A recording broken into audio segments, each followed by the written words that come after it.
Welcome to Know the Love of Christ.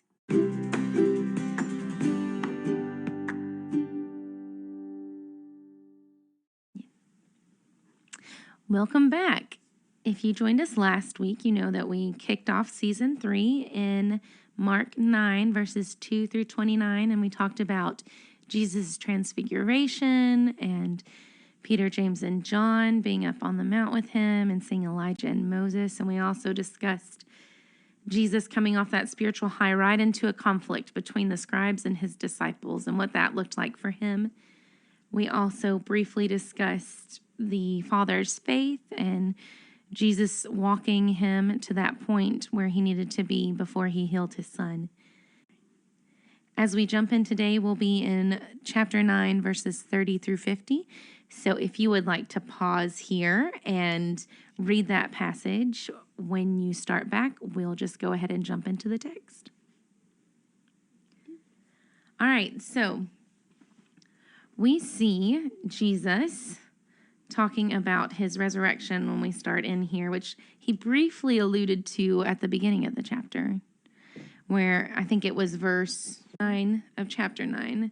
He charged them not to tell anyone what they had seen until he had risen from the dead. Oh, yeah, that's right. So, I mean, briefly alluded to it, but he's back there in this passage talking about it. First thing, the Son of Man is going to be delivered into the hands of men, and they will kill him, and when he is killed, after 3 days he will rise. But they did not understand the saying and were afraid to ask him, which back at the beginning of the chapter, it says that they didn't understand, and they were questioning within themselves what this rising from the dead might mean.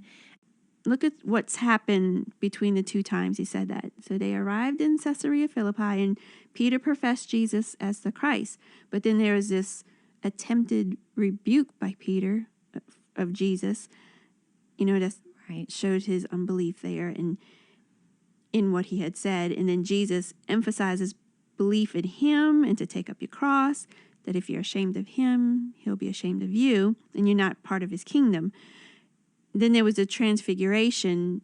He takes the three of them up there on the mountain, and then to enter right straight into chaos with the disputing with the scribes and his disciples. So humankind, all throughout the Bible, we read how, like, hey, God, yay, God. And then it's like, wait, I'm distracted by something shiny, or I'm just kind of in my little comfort zone, and I'm not yay, God again. I need that oomph. So for Jesus to have to say this to them again, it's like, hey, focus, stay with me. This is what's going to happen. You got to get ready. It said he began to teach them in 8:31, which, we were in last season, very last episode of last season. And here it says he was teaching his disciples, saying to them. So, I mean, it's, as a teacher, you don't ever just teach things once. You do try to review and, make sure that things sink in. And we see this throughout all the Gospels, Jesus continually telling this. And, as Christians living in the century we do kind of tend to be like, why don't they see it? Like, it's very easy. Hindsight's 20/20. It's very easy for us to see it. And, for them, they were living it. And I'm sure, I know there are concepts like tying my shoes, which is pretty simple. It's not understanding the plan that God set forth from the foundations of the earth. So, it took me more than one lesson to get tying my shoes. So, I can extend grace there for sure. But I just think, sometimes we do kind of beat them up. And sometimes we beat ourselves up when people don't get things right away. And that's kind of the point I was trying to draw out. Like, Jesus was the best teacher anyone could ever have, and people didn't understand it. And that was part of God's, providence there, because we know, we've talked about this before, even Peter rebuking him. It's like, I would never let that happen. But obviously it had to happen. But yeah, so, but I think about how a lot of people, I would say most of the people at this time, were looking for a Messiah that was coming in the likes of Daniel 7, the triumphant king with all power and dominion. And they had this idea of what he was going to be like. And Jesus came is as a suffering servant from Isaiah 53. And he was poor, and he didn't have what we would consider the power that humans think of. Right. And technically he would have that power. He just didn't exercise that authority. But it would be very easy to misunderstand that. I mean, if you were thinking, because in our mind, those two things are mutually exclusive. Like there's no way you can be a suffering servant and have all dominion over the world. Like that's just no. And so, I mean, it's easy to see where they could misunderstand that and misapply the scripture, the word of God that they would have known. Just like for us, sometimes that's easy to do as well. I was saying, we don't extend grace to people. Sometimes we're like, oh, they don't understand. And they're thinking of certain scriptures and none of it contradicts, but they're not connecting all the dots. They just need some more time. And eventually the disciples do get it. Obviously, Jesus dies and is risen and they go on to do many great things in his name.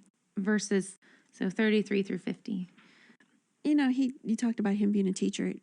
He's teaching them as they're going from town to town. So they have this exclusive time with him, even though there could have been more than the 12, But he's teaching them this whole time. They went from Caesarea Philippi. So now in verse 33, they're in Capernaum. And he asked, what was it you disputed among yourselves on the road? This is what you mentioned last episode of this. But look what he is. He's the mediator. Oh, yeah. He's about to, okay, what did you say? What did you say? And he just got finished telling them, I'm going to be killed and raised. And here they are. And that's a huge thing. You would think with all the walking they were doing, like the little trip they were making, they would have been chewing on that. Yeah. But no. But no, they did not. But what I love is that he waited till he got to the house to ask them. Yeah, not in front of... Which sometimes he doesn't. Sometimes he does it out in public and takes care of things in the open. And then sometimes he waits. I wrote down, he used this as a teachable moment. He really did, which that's kind of what he does. But can you see, look at verse 34, but they kept silent. Yep. like that's children. what my kids do. Like, what children. are you doing? And they just stare at you. Like, they know they did something. I thought maybe Peter, James, and John, they saw the transfiguration. Maybe the others were telling Peter, hey, he had to rebuke you. Yeah, we know you went up on the mountain, but he rebuked you, saying, "Get behind me, Satan." Or maybe the others could have been disputing, saying, you couldn't heal that boy. They ain't no telling what they were disputing, honestly. They could have been disputing again, like who's going to be the greatest in the kingdom, or whatever the case was. Obviously, Jesus needed to mediate that situation.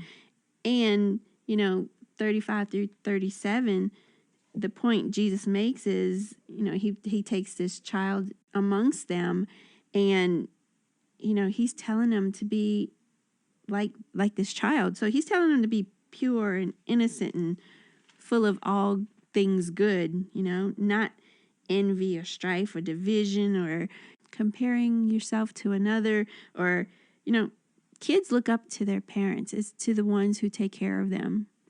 And he's telling the disciples, correcting them with this dispute.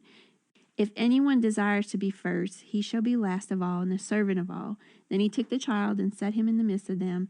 And when he had taken him in his arms, he said to them, whoever receives one of these little children in my name receives me, and whoever receives me receives not me, but him who sent me. So it's like, be like this child. This child is only dependent on whoever takes care of him. But Jesus was countercultural here by treating a child the way he did and kind of putting a child up as an example, because children were thought less of back then. Children, and we see that in other accounts where children are running up to him and the disciples are shooing them away. And he's like, no, let the children come to me. And Jesus does this with women. I mean, all these populations that were mistreated and kind of cast to the side. Jesus continues to do that. But if you look at James 1:27, it says that pure religion is to help visit and help the widows and the orphans. And those would have been people that needed help, but society would have overlooked. Like they were without the protection of a man, because back then that is who was, kind of The heads of families. well, and the heads of families, but breadwinners. that would be who had all the rights and who was able to have privileges, but also protections and that kind of thing. And so there weren't protections now in the Jewish law. They were afforded those, but you had to have family. And so Jesus kind of does what he always does, where he's very radical and he just takes care of things in a way that nobody else does. And he's taking this child and he's putting it in here, and not only he's giving it a place of honor, this child. And so he's saying, whoever receives this child in my name receives me, which in other accounts he, says, be like this child. Mm-hmm. But here he's basically, because receiving is more than just, allowing them to be in your presence. Receiving would, involve some level of responsibility and hospitality toward the children. And we don't think about the place of honor being service. But that's what Jesus is saying here. If you're to be first and you're to be because they're discussing who's the greatest. To be the greatest, you have to be a servant. And Jesus, we think of it opposite, like the master is the leader and the servant is menial. But Jesus is saying, no, leadership equals service. And to us, that's kind of a contradiction. But to Jesus, it isn't. And it does make sense. And we know, from, what is it, James 3:17. But the wisdom from above is first pure, then peaceable, gentle, open to reason, full of mercy and good fruits, impartial and sincere. I love that verse. It's one of my favorites. Yeah. And I can't ever seem to remember which verse exactly it is. They talked in Acts about, those who have turned the world upside down, which we're just following Christ, who turns everything, all of our thinking on its head. Yeah. Anyway. I found it funny that the next chunk of verses, 38 through 41, it says, now John answered him saying, Teacher, we saw someone who does not follow us casting out demons in your name, and we forbade him because he does not follow us. John, is he just changing the whole subject? Does he want to avoid, does he want to avoid this whole rebuke, from the mediator? And then to bring up this, was he jealous of this person able to do this? I wrote that down, like, why change subjects? And then, but Jesus brings it back to that. I kind of wonder if maybe John's like, okay, we messed up. Let's change the subject, shall we?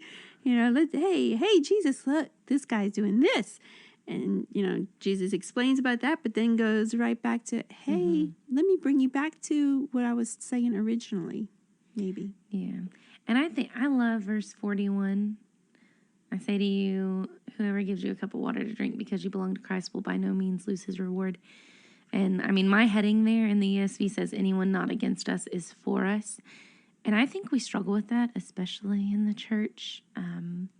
We want to discredit good deeds done by people that aren't members of our body. And I am so glad I'm not the judge.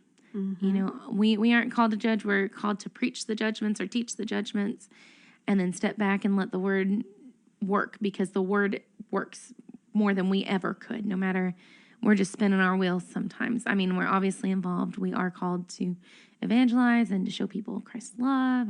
Hence this whole podcast. But I know, especially growing up, I saw that a lot. Like, well, it doesn't matter that they did that because they're wrong. Yeah. And that's not true. God still rewards people for doing those things. It doesn't necessarily say what the reward is here. I don't know that that's up to us to imply what the reward is here, whether that, just be blessings on this earth or in the life to come, or what. We do know, obviously, that only those who love God and follow his word and live life accordingly are going to receive eternal life. That's what the Bible teaches. Yeah. But that's not our place to step in. And I think that's obviously I think that's what he's getting at here. Yeah, this is definitely a don't judge moment. Mm-hmm. Like you said. Which is where people don't come here. They go to Matthew 7. Right. Yeah, but I mean, he's telling him, this is not for you, basically, to figure out or to judge. Right, that's above your pay grade. And, the reward, like you said, we don't know what that reward is. But who's to say that in doing so, they won't eventually receive the reward of salvation? Right. You see what I'm saying? Like it could be, I'm not saying, okay, they give you a cup of water, oh, you're saved. No, it's not that. They gave you that cup of water because of who you follow, right? Because that's what he says there. They do it in my name because you belong to Christ. So if they're coming to you because you belong to Christ and they just give you a little cup of water, then who's to say that won't evolve into learning more about Christ because they originally came to you for being right. And that, I mean, we went through the parable of the soils last season. Yeah. And I think, God and Jesus know the hearts of man, and we do not. But a lot of times we want to, even with this, like, ascribe motive behind things sometimes, or we want to overlook motive when it is a good motive. The Bible has things to say about that for sure, but I think we focus entirely too much on that when we could be looking at the soil and saying, like, look at this heart and look what it wants to do. And it is open-minded. It's an open-minded heart personifying an organ. I don't mean it that way. I'm sure you all know what I mean. But look at this soul, this beautiful soul that is seeking to do good.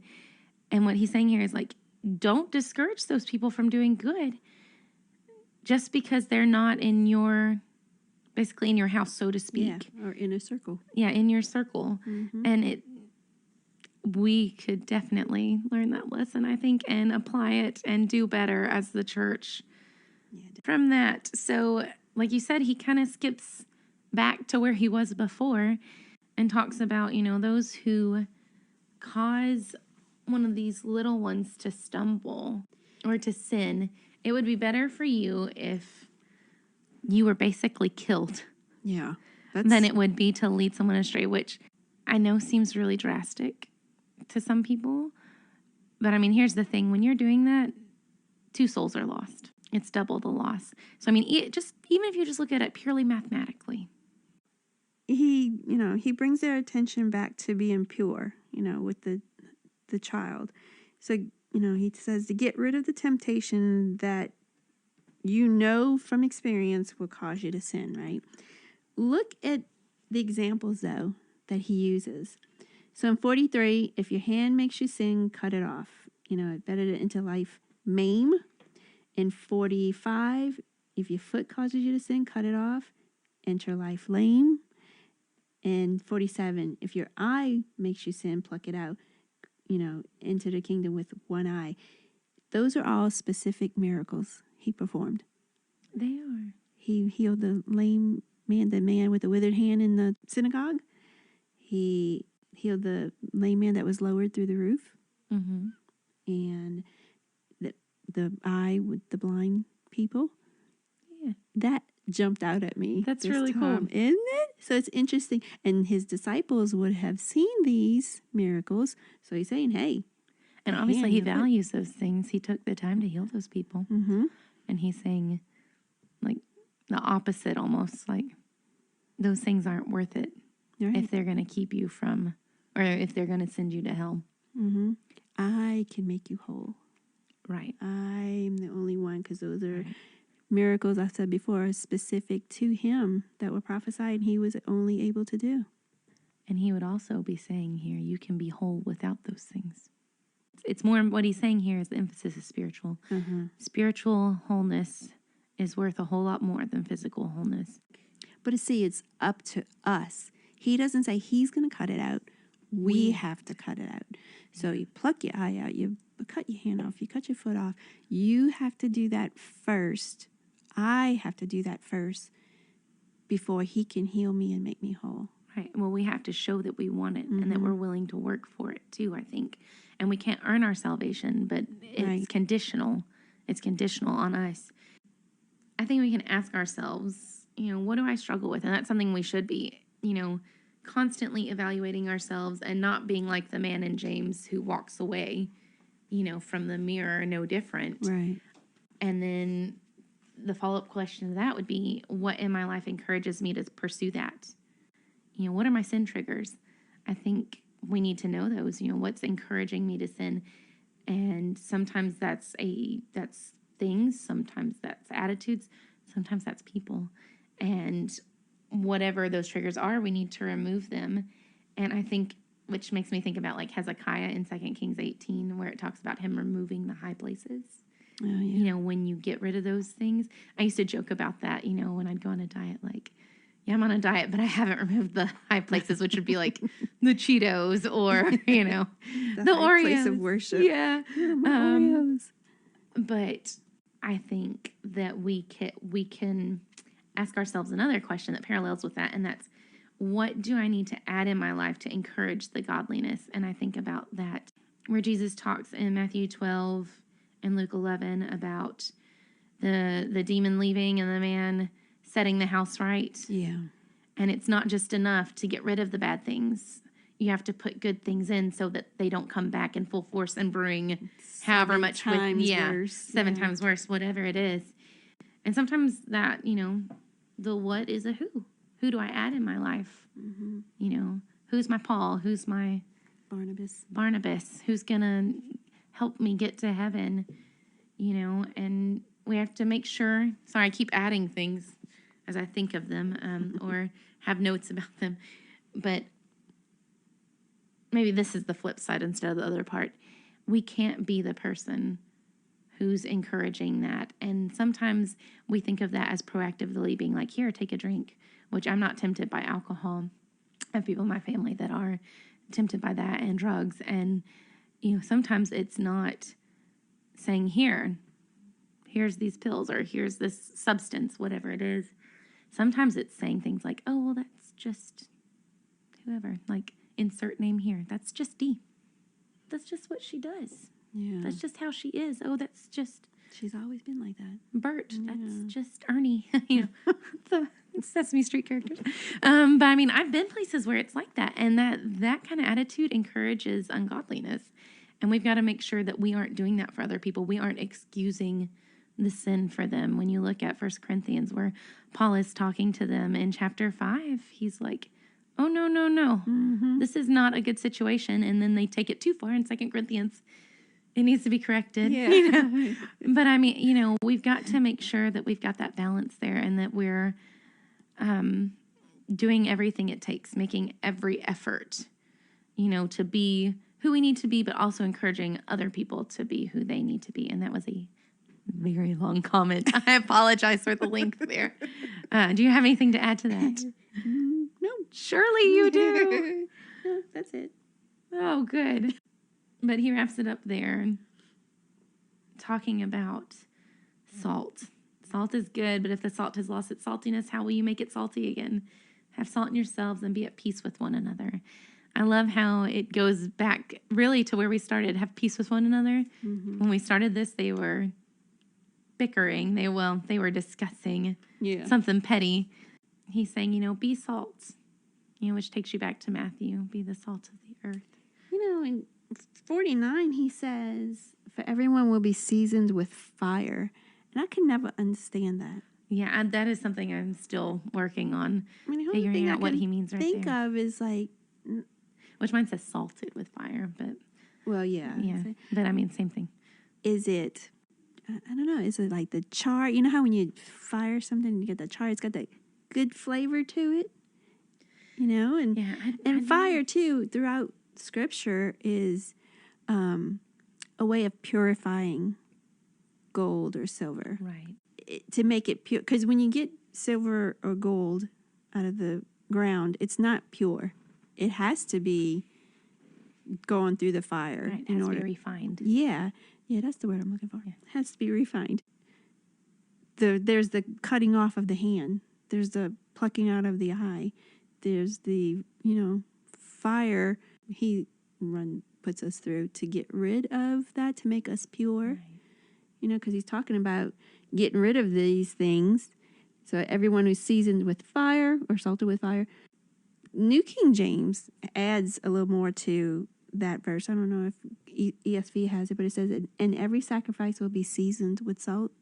The next verse is, salt is good, and if the salt loses its flavor, how will you season it? Salt is used to preserve, it adds flavor to food. It's used to cleanse. Yeah, and it was also even used for certain healings. Right. There's something to that. If you've lost it, how are you going to be salty again? Not salty in the, Yeah, in the what we would call salty now. Yeah. Really, I do think that is where it's driving it home. Right in verse 48 says, where their worm does not die and the fire is not quenched. Mm-hmm. And then it goes on to say, for everyone will be salted with fire. The fires that we go through in this life eventually will be quenched. There will be an end to the suffering. But if we don't make the right choices, there will just be new suffering after that. Obviously, there's something, salt also burns when placed with ice on your skin, make a salt burn. Yeah. It also, when you're in the ocean, salt gets in your eyes, it burns your eyes, and not for any good reason. It's not like it's cleansing there. But salt water also makes my hair look awesome when I get it in there. So I don't know. But it says salt is good, and to have salt in your cells, have peace, something we need. That's our part in it. Yeah. Not that we save ourselves, like you said, but we still have a responsibility, right, in our souls, in our faith, in our walk with Christ. Wondered for a long time, why is that there? Mm-hmm. Because he's talking about hell, and then he says everyone will be salted with fire. We know everyone won't be in hell. We're promised that if we're faithful, we'll get to be in heaven. And so I really do think that the fire is trials. And I'm trying to think of the verse. And trials make us stronger when we keep our faith. Yeah, they refine us. The fire will either not be quenched or it'll purify us. The salt will either burn and not be quenched, or it'll preserve us. Good stuff, good stuff. Let's look for the love of Christ. Where do you see the love of Christ? Do you know? I see it in several verses, but it's verses 31, 35, and 37, and then 39 and 40. And I see it in his determination to keep our focus on him. Like he just really wants for us to, it's almost like he's waving, hey, look here, look over here by me. So I see it in his determination to keep our focus on him. I see it in just how he's a teacher and how he uses all the teachable moments. And like I mentioned before, he is the most compassionate, wisest. He's the best teacher that could have ever existed, and people didn't necessarily understand him all the time, and people were afraid to ask him questions, and it wasn't because of any failing on his part. It's just kind of how we are as humans. Sometimes we're afraid to ask, but I see that example, and it encourages me greatly, especially as a mom and a homeschool mom. All righty. All right. Well, that's episode 2 in season 3. So thank you again for joining us today. If you have any questions or comments, please send us a message either through our Facebook group page or through our Instagram. We would love to hear from you. We would love to study with you too. Or if we can't study with you, we'll connect you to someone local to you. As always, we hope that you will seek to know the love of Christ in your life. And you can reach out to us on Facebook or Instagram. We would love to hear from you. And be sure to click like and share this episode with family and friends. In doing so, you're sharing the love of Christ.